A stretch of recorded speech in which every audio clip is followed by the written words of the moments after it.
Venimos frecuente y es un placer que volvamos a la presencialidad y nos encontremos todos los amigos. Voy a presentar a una amiga y colega de muchos años que trabajamos juntas, Alejandra Gaidú.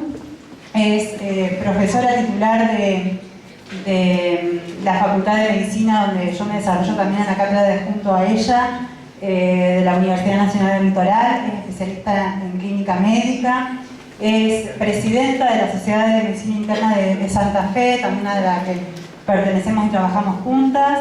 Es vicepresidenta del Foro del Foro Nacional de Clínica Médica, y va a hablar de biomarcadores tempranos en la práctica clínica de la diabetes mellitus.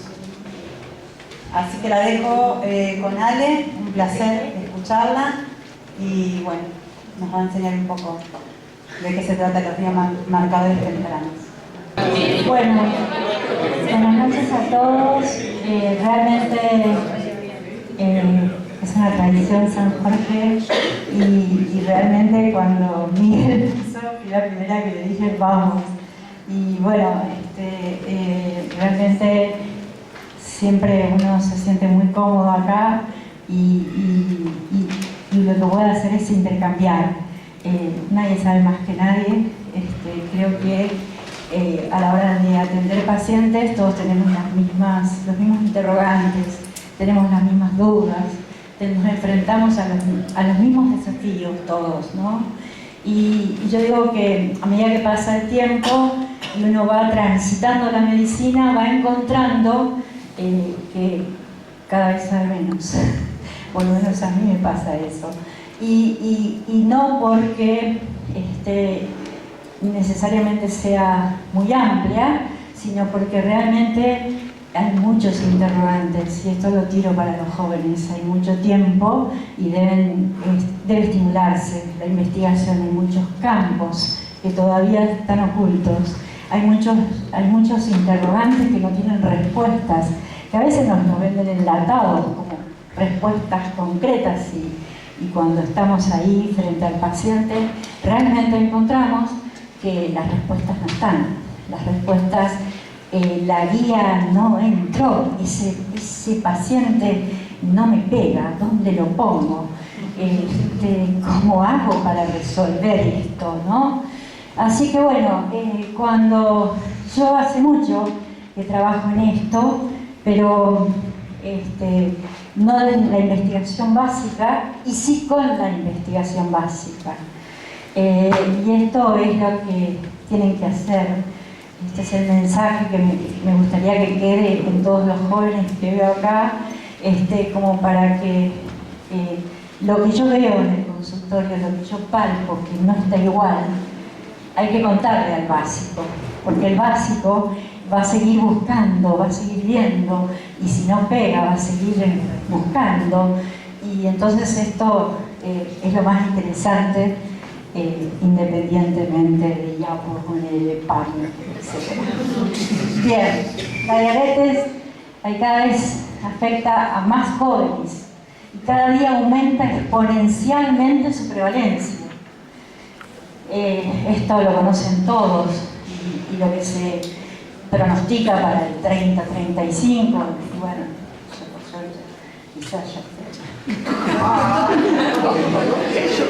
Diabetes es una realidad que no se quiere visualizar en su real dimensión. No se quiere visualizar en su real dimensión. Se la quiere partir, se la quiere, en realidad es muy grande el problema, ¿no? Y muchas son las variables. La pandemia COVID generó más diabéticos, o puso en evidencia una entidad sin reconocimiento oficial.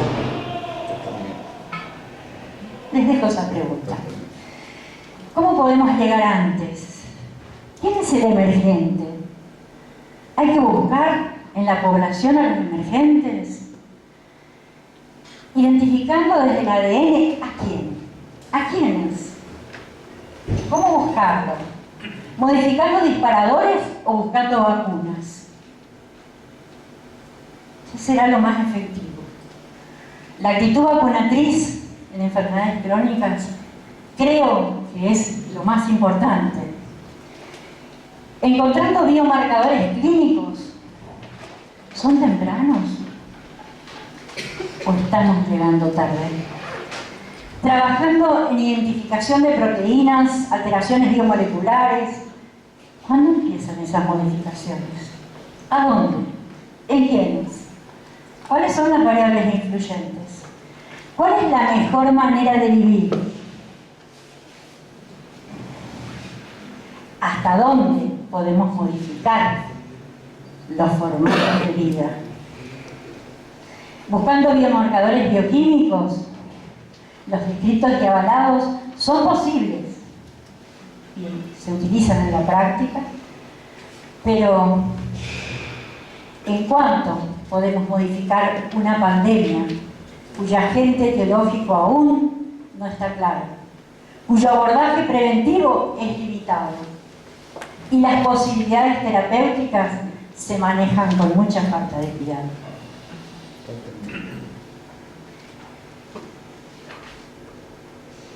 Los biomarcadores genéticos. Realmente el prolongado periodo prodrómico antes de la aparición de manifestaciones clínicas de la diabetes tipo 1 parece que ofreciera la oportunidad de identificar, ¿no? La predicción de enfermedad, la evaluación del riesgo de progresión a la enfermedad manifiesta es uno de los principales objetivos de la investigación en estos últimos 20 años. Pero realmente buscar anticuerpos, buscar haplotipos, buscar el HLA, encontrarlo tempranamente, identificarlos, estamos en el camino, pero hay mucho por hacer, mucho. La obesidad infantil parecería estar relacionada y parecería que hay formas de identificar en la saliva cuando nace o antes. ¿Cómo fue la nutrición de ese niño?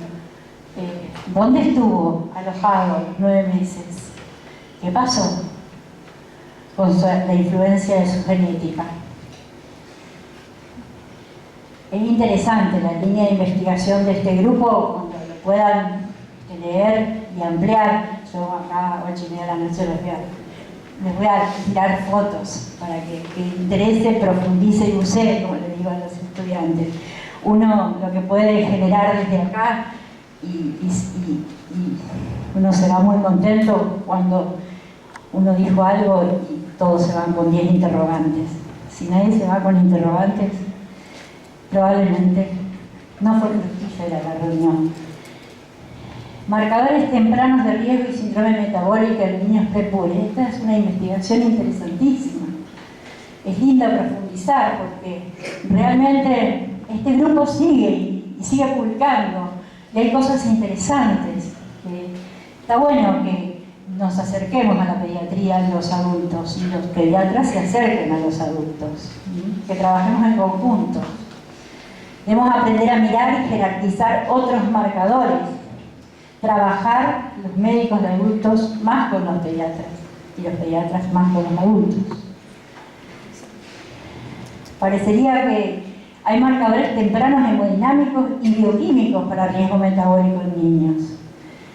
Bajo peso al nacer, hipertensión, diabetes, muchas líneas de investigación. ¿Por qué ese niño tuvo bajo peso al nacer? ¿Qué pasó? ¿Cuáles fueron sus condiciones hemodinámicas durante el embarazo? ¿Cuál fue su flujo? ¿Cuál fue su producción de proteínas? ¿Cómo se fue gestando? Este grupo presentó una importante tendencia a aumento de peso, el seguimiento, ¿no? Fíjense, no se encontró diferencia de talla, índice de masa corporal, perímetro de cuello y cintura, pero se observó una correlación positiva entre el valor o la variabilidad de la presión arterial, mejor dicho, y la insulinoresistencia. ¿Y la insulinoresistencia? Diabetes. nosotros hicimos un pequeño trabajito y encontramos en lo que pudimos investigar un alto porcentaje. Aporte mínimo, pero por lo menos nos sirvió para decir, bueno, esto que están diciendo están en lo cierto. Para eso sirven los trabajos, para eso sirve observar, para ver si lo que me están contando los papers realmente ocurre y tienen la misma prevalencia que dicen. Aunque mi grupo sea chiquito, necesito tener 150.000 pacientes. Yo puedo extrapolar estadísticamente los datos de un paper a mi grupo de pacientes. Esto es muy lindo, ¿eh? La medicina se convierte como más atractiva en esa línea. Esto es muy importante. Ay, perdón. Muy importante. Hubo un aumento en los marcadores hemodinámicos. Decíamos que influye. Los marcadores influyen. Y entre los marcadores bioquímicos, los niveles de insulina, una correlación positiva. Bueno, esta línea y este grupo interesante. En el pasado presentó trabajos muy lindos en la parte, sobre todo de investigación básica. Entonces, ¿podrían predecir con años la diabetes tipo 2, los biomarcadores? Y sí, probablemente, esa es la línea, creo, esa es la línea que se viene y que tenemos que seguir leyendo. Este factor que empezó ya hace, a ver si me ayudan, 15, 20 años que viene investigándose, ¿no? Y se viene discutiendo y se viene diciendo, está, no está, pero lo cierto es que los niveles bajos, esta es una publicación bastante reciente, dice, niveles bajos se asociaron a una mayor prevalencia de síndrome metabólico, obesidad, hipertrigliceridemia, hiperglucemia. No se encontró relación con los niveles séricos. Todas estas conclusiones, está bueno. Yo probablemente no voy a poder hacer un trabajo con los costos y todo lo que esto, pero sí puedo ir mirando desde la clínica. Este grupo de Anna Fleur realmente es una alemana que trabaja mucho en nutrición, está muy unida a Davis Spencer de Canadá, que trabajan mucho en enfermedad metabólica, trabajan en nutrición. Y ellos realmente encuentran un camino, y parecería que, bueno, esta es otra de las cuestiones metabolómicas, el camino. Parece que los cambios metabólicos tempranos relacionados con los estilos de vida, con los cambios de estilo de vida, con algunos tipos de medicamentos hipoglucemiantes o con algunos tipos o variables bioquímicas que se han injertado para mayor acción selectiva de algunas insulinas, nos benefician por un lado, estimulan por el otro. Bueno, es interesante leer un poco de todo esto. ¿Cómo implementamos una vida en un mundo con otra vida? Costo-beneficio, costo-eficacia. Biomarcadores pueden predecir la aparición de diabetes asociada a estilo de vida no saludable. ¿Qué es lo saludable? ¿Lo saludable es lo adecuado? Ponete el micrófono más a de punta. Ahí. Soy un poco... ¿cómo es? De teatro, ¿cómo es? Antiteatro. ¿Cómo implementamos una vida en el mundo con otra vida? Costo-beneficio, costo-eficacia. Esto es interesante porque uno puede sacar algunas cuestiones muy buenas, sobre todo para lo que nosotros podemos hacer. Y leer, porque realmente hay correlación. Y eso lo vamos a ver en un ratito. Entonces, hay cosas que podemos hacer.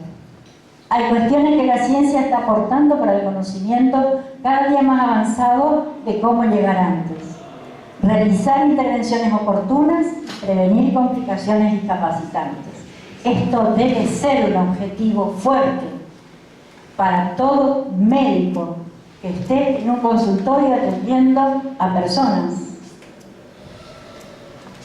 Estas son algunas de las cuestiones que ponemos, ¿no? A ver, todo esto.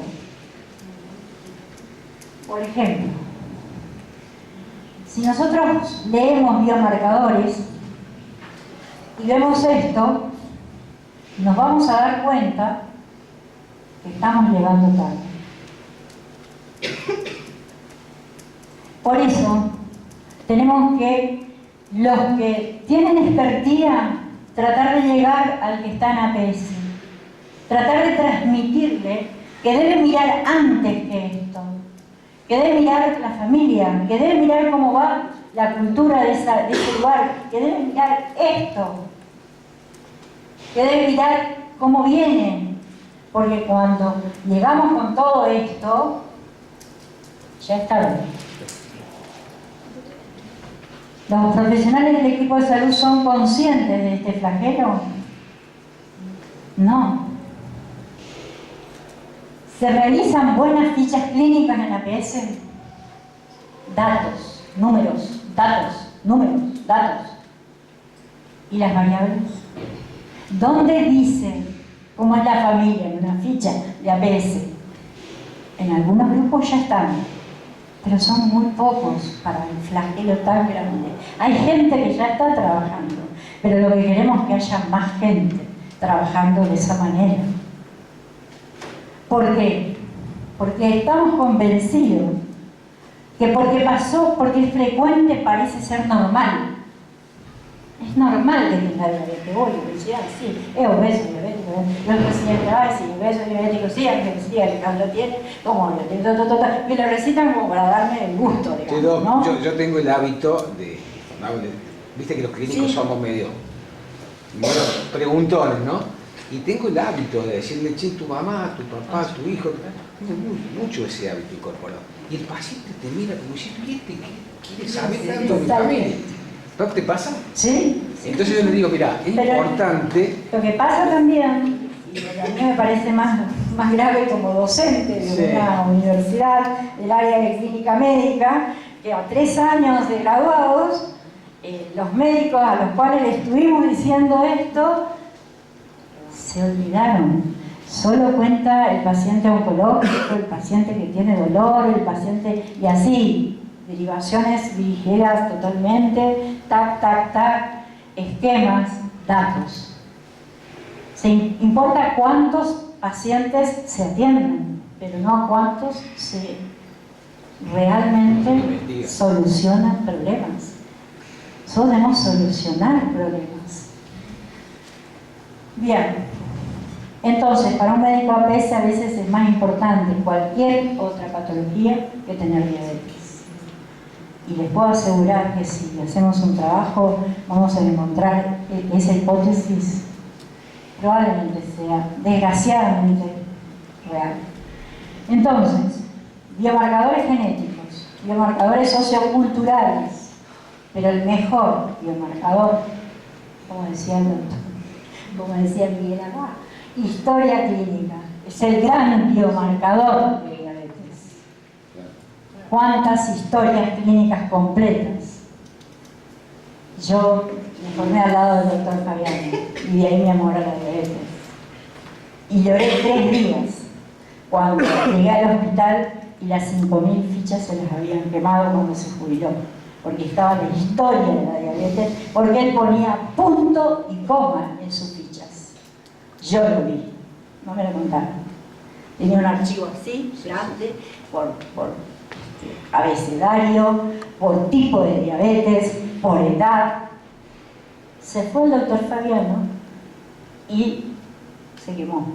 Se quemó la historia de la diabetes de Santa Fe. En la primera jornada que hicimos acá, Aidilio fue expositor. No sé si se acuerdan. Fue expositor. Vino con, ¿cómo se llama el que hace el porteño que hace embarazo? El viejito. Vino Alvarías, o sea, Alvarías. Bueno, el otro gran predictor es el examen físico. el histórico examen físico, gran predictor. Biomarcadores bioquímicos tempranos son importantes y están al alcance de cualquier consultorio y podemos verlos. Un hemograma, mirar el hemograma. Cuando los glóbulos blancos aumentan y no sabemos por qué, cuando se da vuelta y se invierte la fórmula, cuando encontramos muchos monocitos, hay inflamación. La inflamación empezó. No esperemos.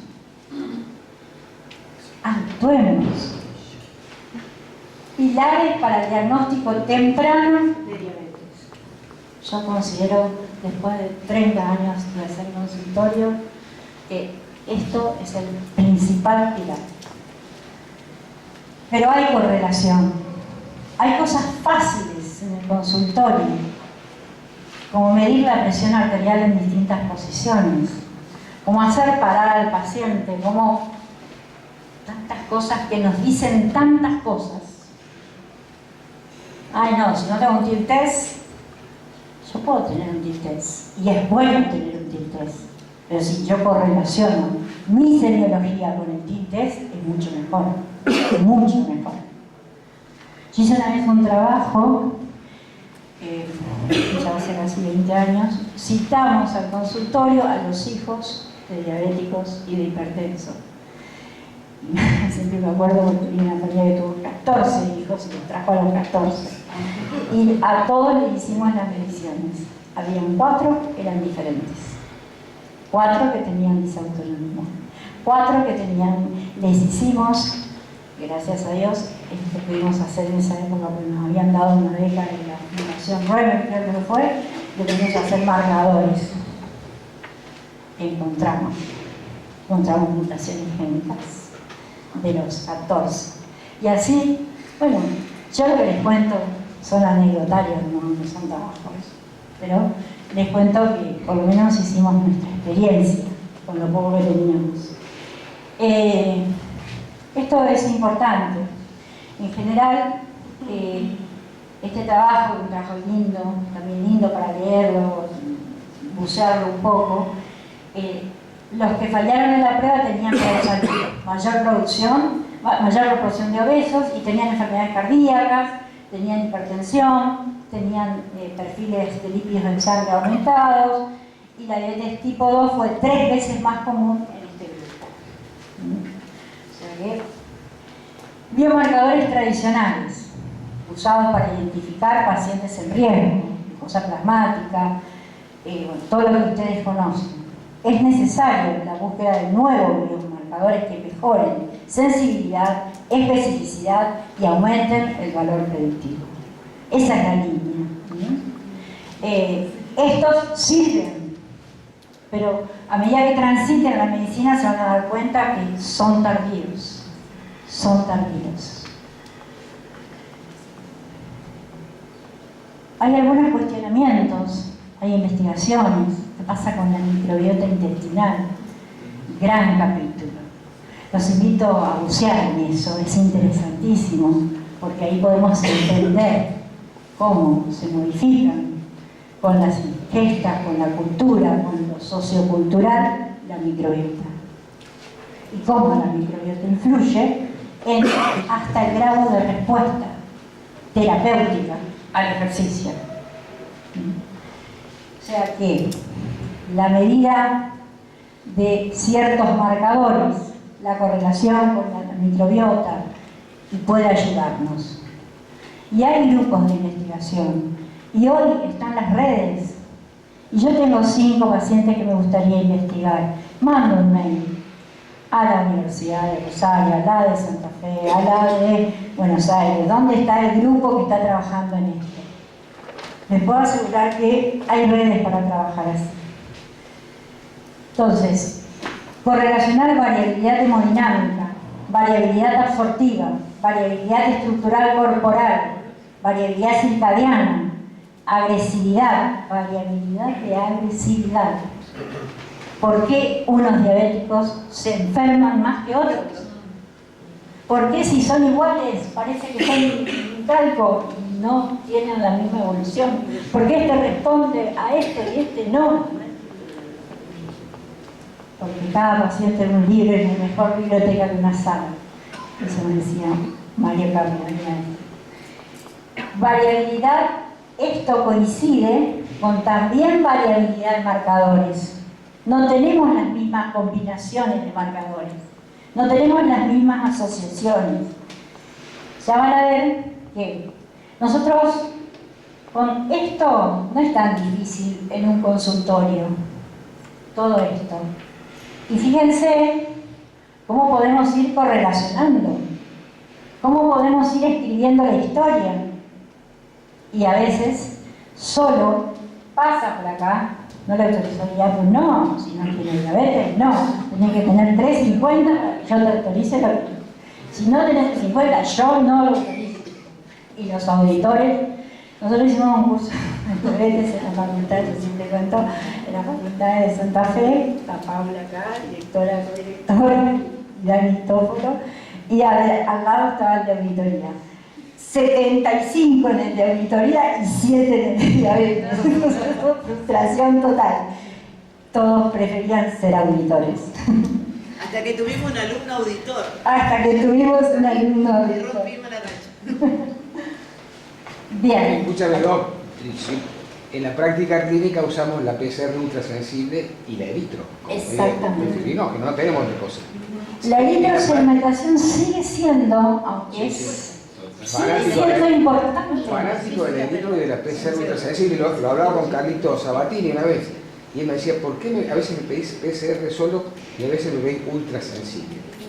Y yo le decía que la ultrasensible no está midiendo inflamación endotelial. La PCR lo mide cualquier inflamación, o sea, tiene menor sensibilidad, pero te quiero decir, en un cuadro infeccioso pedís PCR, en un síndrome metabólico pedís ultrasensible. Pero yo estoy en Pozo Colorado. La eritro me sirve. El eritro sirve. La eritro sirve. Pero son las dos cosas que podemos pedir. Y el hemograma sirve. Bueno, digamos, de lo que estaba en la placa recién. Exacto. Sí, Los sí. otros marcadores, no sé si los bioquímicos los hacen eventualmente. ¿Eh? En general se hacen en protocolos. Hay método y hay equipamiento para todo lo que vamos a mostrar, pero carísimo. Ahí está el punto. No sé qué es más caro. Un pie diabético. No, sin lugar a dudas. Hablo de En su historia. que el bioquímico, si te va a hacer una No intervención puede. de 6 le va a cobrar 20.000 pesos, el paciente no lo va a pagar. No, para nada, Claro. para nada. Bien, y los marcadores menos. Lo que decía yo recién, la posibilidad de combinaciones proteicas. Cada una de estas combinaciones está marcada genéticamente, o está influida por la nutrición, o está influida por la microbiota, y van a ser las combinaciones que se puedan hacer, y cada una va a tener su expresión. Entonces, miren la cantidad de variables, estaríamos toda una vida tratando de hacer las combinaciones para entender esto, ¿no? Y lo mismo pasa, identificar potenciales biomarcadores de calcificación vascular, esto es importante esta línea de investigación. Si yo tengo a alguien que puede, yo tengo una persona que está evolucionando la complicación, que está teniendo traducción clínica de que esto puede estar pasando, hay que tratar de convencer que la inversión sirve si realmente tenemos la posibilidad de solucionarlo. Si no la tenemos, tampoco sirve la inversión. Entonces, existe una importante expresión codificada en el proceso de mineralización ósea en tejido calcificado, sugiriendo mecanismos en común en la regulación ósea y vascular. Esto es muy importante y ahí está la asociación a veces con el metabolismo fosforocálcico y diabetes, metabolismo y todos los de endocrinología lo conocen, por supuesto, mucho más que lo que puedo yo bucear. Yo buceo de arriba y buceo en profundidad. La subunidad flavoproteica, esto por ejemplo son marcadores importantes, y esta por ejemplo es una línea de investigación bastante nueva, está retomada, por dicho no es nueva, está retomada, nació allá por los años 90 se dejó y ahora se está retomando en muchos trabajos, sobre todo por esto de la asociación de marcadores en común. Y bueno, los famosos Mirna, ¿no? Realmente es una revolución, pero yo tengo la misma sensación que con las proteínas, porque cuando uno empieza a mirar los Mirnas en escena, la verdad que las asociaciones, las combinaciones y conocer cuál combinación fue o cuál se produjo en esta persona que tiene nefropatía o en la que tiene calcificación vascular o en la que tiene retinopatía, sería interesantísimo, pero sería carísimo. Entonces, uno lo puede leer, saber que está, quizás dentro de 10 o 20 años esto es aplicable, porque esta es la línea, para dónde va la medicina. O sea, este es un trabajo bastante nuevo, hicieron una revisión de casi 900 trabajos, 880 trabajos creo que fueron, y entonces fueron encontrando algunas cuestiones que, bueno, son interesantes. El trabajo, uno de los trabajos más interesantes con respecto al desarrollo de diabetes mellitus tipo 2 en pacientes con enfermedad coronaria, donde probablemente desempeña un papel clave al promover la resistencia a insulina inducida por inflamación o disfunción de célula beta. O sea, la estimulación o la inhibición de estimulación de ciertos MIR e inhibición de otros, Mirna nos pueden beneficiar a grupos de pacientes de muy alta complejidad y con mala evolución de su enfermedad. Fíjense, pasa lo mismo con las proteínas, las combinaciones probables son altísimas. Podemos estar toda la mañana haciendo combinaciones, pero hay algunas cuestiones que ya están estudiadas. Por ejemplo, que estos están más identificados en retinopatía, estos están más identificados en neuropatía. Entonces, bueno, hay algunas cuestiones que ya están avanzadas y yo creo que hacia ahí va. Las combinaciones probables, por ejemplo, esta creo que es de la combinación, me parece que es la de combinaciones microvasculares. Creo que esta es la de combinaciones de alteración más probable de alteración renal. Son combinaciones de Mirna que, bueno, aparentemente explican lo que nosotros vemos en la clínica y que no lo podemos explicar. ¿Por qué este hizo nefropatía? ¿Por qué este tiene tanta alteración de la microcirculación? ¿Por qué este no la tiene? Y los dos comen igual, y los socioculturalmente parecerían ser iguales. Entonces, bueno, un poco un paseo como para que ustedes vean los distintos trabajos interesantes, las líneas de investigación. Y yo creo que lo que uno puede hacer en una jornada como esta es abrir un poco, ver que no es que no están las mismas soluciones siempre, sino que hay un camino, hay una ventana abierta y que hay que mirar esa ventana, porque probablemente, a lo mejor, yo ya no, pero ustedes pueden dentro de 15 o 20 años estar mirando, digamos, esto, ¿no? Acá, por ejemplo, biomarcadores para predecir en pacientes con enfermedad. Esto es interesante, este trabajo. Me interesó mucho lo de las endotoxemia postprandial elevada, parecida al desarrollo de diabetes mellitus. ¿Quién mide esto antes? A veces tiene... No, tengo cosas en ayunas. 85. Yo tengo un tópico, yo. Menos de 0,90. No prueba. Tengo un tópico. Menos de 0,90. No. Bueno, estos, por ejemplo, están asociados ya a grupos de Mirna que ya han sido identificados. Y esto es interesante porque probablemente desde acá se pueda trabajar después en la estimulación o bloqueo de estas identificaciones genéticas, que probablemente ese sea el camino futuro de la solución o de llegar antes en esta entidad. Bueno, esto un poco más de lo que recién les decía, esto en cuanto a la nefropatía. Fíjense que es muy necesario la confirmación de estas observaciones. Estas son todas observaciones que ya están en líneas de trabajo en ciertas empresas farmacéuticas y que ya están trabajando en esta línea y que realmente son muy interesantes porque probablemente nos puedan aportar algunas cuestiones en breve. Esto es lo que yo les decía recién, cómo este trabajo a mí me encantó leerlo porque realmente nos explica cómo el ejercicio físico puede, el crónico, el agudo, porque yo por ahí como que no tenía explicación a por qué respondía más uno que el otro, y realmente acá uno puede ver que el código genético se puede modificar con el ejercicio y que por eso el impacto es tan alto, por eso el 75% de impacto.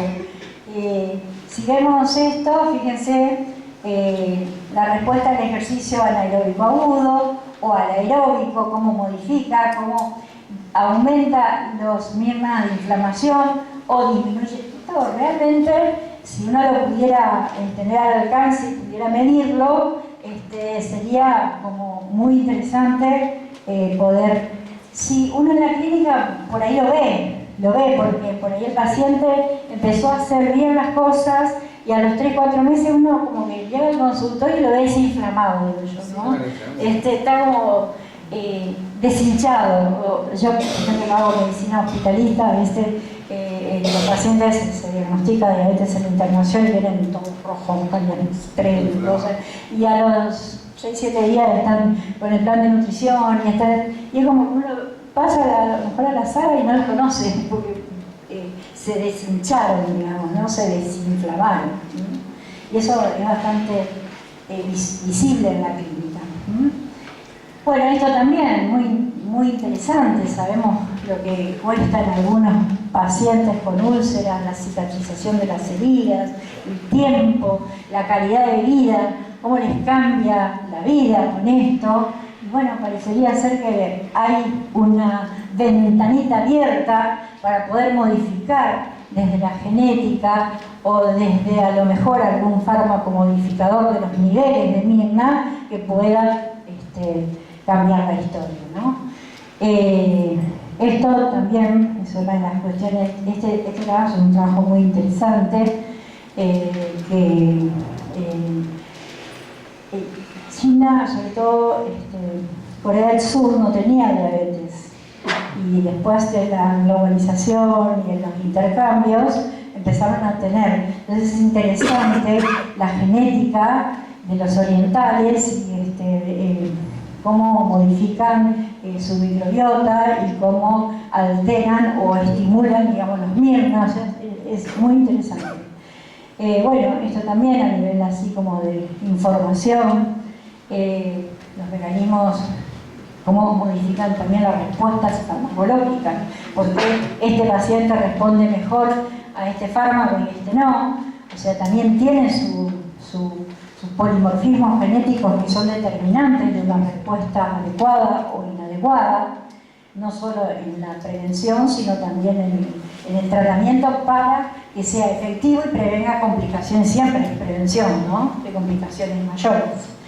Así que bueno, esto creo que es la línea del futuro, que todavía está muy en pañales, a mi modo de ver, aunque hay muchísimos grupos trabajando. Fíjense que hay trabajos publicados 2020, 2021 en plena pandemia y realmente siguieron trabajando, ¿no?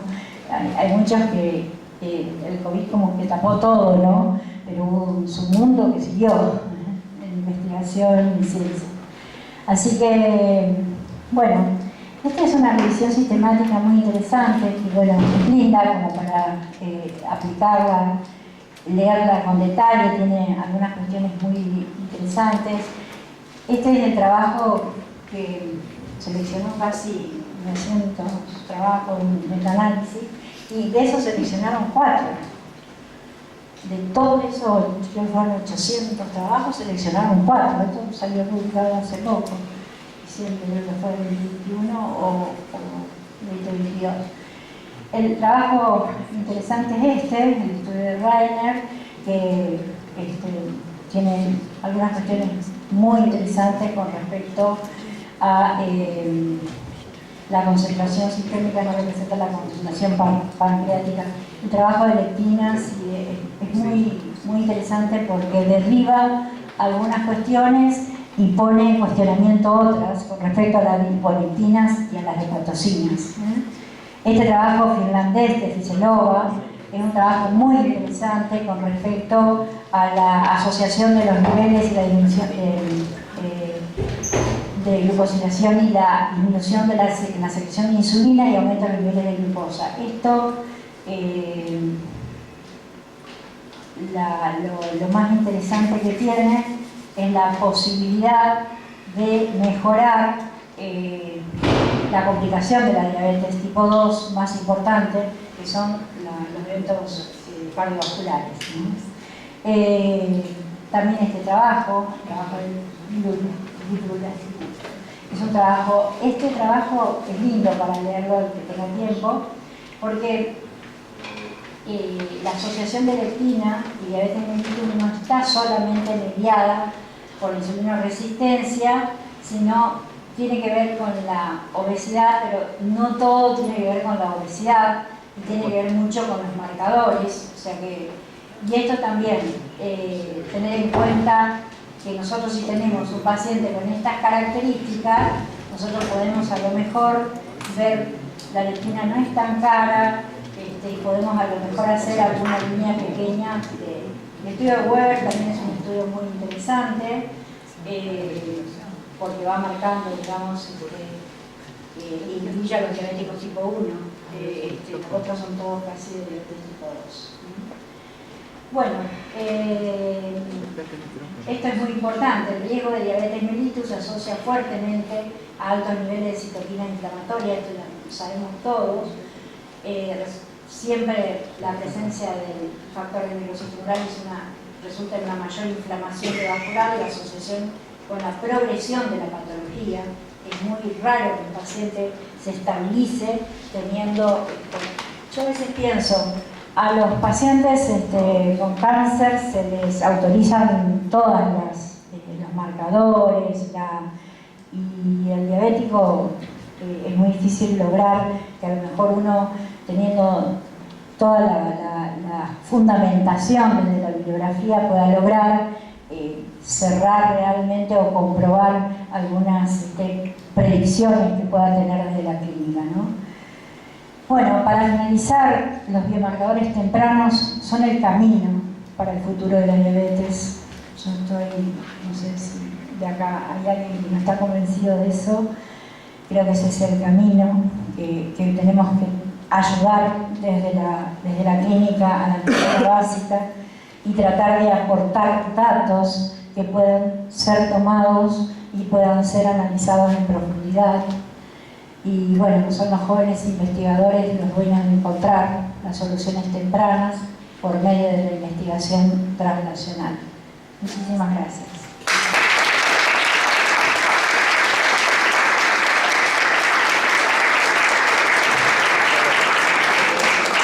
Hola, Juan.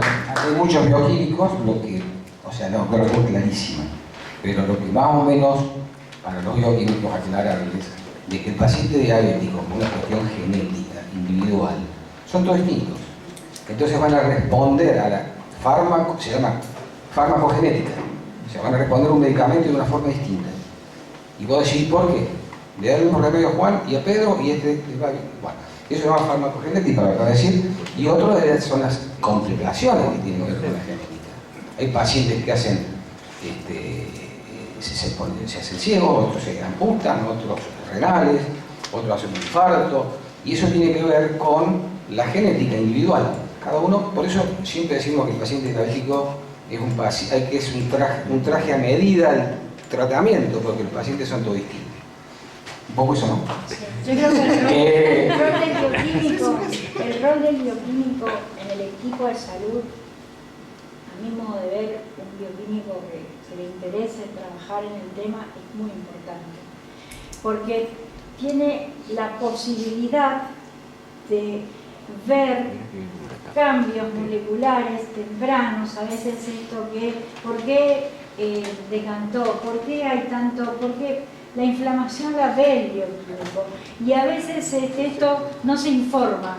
En los equipos de trabajo, yo trabajo ahora en el CEMAFEO, estoy con una bioquímica que es la doctora Beatriz Camusi, que la verdad que es una investigadora y es una investigadora que trabajó mucho en todo, y ella te llama, dice, este venía bien, pero fíjate que tiene esa sensación, es muy buena en el trabajo. Poner el micrófono. Ahí está. Esa sensación que tiene el bioquímico, que lo puede informar. Yo digo siempre, hay cosas que no... Se promueve mucho el trabajo en equipo. Hay equipo, tiene que hacer equipo, pero en la realidad el trabajo en equipo significa esto. Significa el intercambio permanente entre el sistema, ni el público ni el privado alienta eso. En el público son cuestiones así individuales, pero bueno, yo ahora en el grado estamos tratando de promover los encuentros interprofesionales, porque si en la facultad no enseñamos, salen y somos cada uno distintos, digamos, ¿no? Pero los aportes, yo me acuerdo en mi residencia de clínica teníamos al doctor Zucas en prácticas finales y hacíamos los ateneos de intercambio y realmente aprendíamos un montón y ellos aprendían de nosotros, o sea, pero además solucionábamos problemas, porque está bueno aprender, pero también está bueno solucionar, está bueno mirar, está bueno seguir, está bueno mirar los pacientes que vienen, por ejemplo, creo que acá cada uno debe tener más o menos seguimiento en su laboratorio de gente que tiene una continuidad en el laboratorio. Y el bioquímico es el primero que se da cuenta cuando algo no anda bien. Y otra cosa que es importante, que dijo la doctora, es de que la diabetes es una enfermedad inflamatoria. Eso porque a veces los médicos hacen lo que se dice glucocentrismo, o sea, bajar la glucosa, y no va por ahí la cosa. Los médicos que hacemos diabetes dejamos de ser glucocéntricos y el objetivo va más allá. Tenemos que desinflamar el endotelio, que es el motivo por el cual todos nuestros pacientes se enferman. Desde la cabeza a los pies, el problema está en la inflamación endotelial. ¿También dijiste eso? Bueno, lamentablemente no tenemos muchos marcadores de inflamación endotelial que ustedes nos pueden aportar. Sí, el tema es que no se minimicen eso. O sea, tendríamos que poder incorporar, no sé, algún otro que viene de otro lado, para ver si el paciente está muy inflamado. Tenemos el hemograma, tenemos el eritro, tenemos la PCR reactiva, el ácido úrico y, bueno, por supuesto, el perfil lipídico. Ahí podemos decir, bueno, el tipo tiene la pared inflamada y va a hacer alguna complicación a largo plazo. Bueno, no sé, creo que fue espectacular la tarde. Vámonos a comer.